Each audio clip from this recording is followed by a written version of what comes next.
తిరుమల అడవుల మధ్యలో ప్రకృతి అందాలతో, రామాయణ చరిత్రతో ప్రసిద్ధి చెందిన పవిత్రమైన ప్రదేశం జపాలి తీర్థం.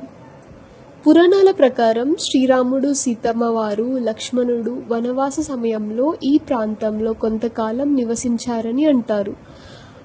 అప్పట్లో మహర్షి జబాలి ఇక్కడ తపస్సు చేయడంతో ఆయన పేరు మీదుగానే ఈ ప్రాంతానికి జపాలి అనే పేరు వచ్చింది. చుట్టూ ఉన్న పెద్ద పెద్ద చెట్లు, కొండలు, అడవి మార్గాలు చూస్తుంటే నిజంగానే రామాయణ కాలంలోకి వెళ్ళిపోయినట్టుగా అనిపిస్తుంది.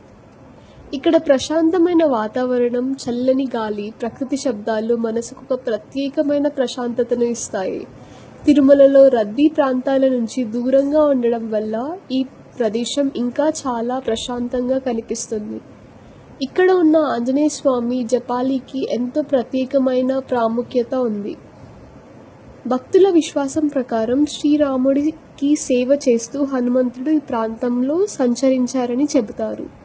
అందుకే ఈ ఆలయంలో ఆంజనేయ స్వామిని దర్శించుకోవడానికి ఎంతో మంది భక్తులు వస్తుంటారు. చిన్నదైనా సరే అడవి మధ్యలో ఉన్న ఈ ఆలయం ఎంతో పవిత్రంగా, ప్రశాంతంగా అనిపిస్తుంది. తిరుమలకు వస్తే జపాలి తీర్థాన్ని తప్పకుండా దర్శించండి.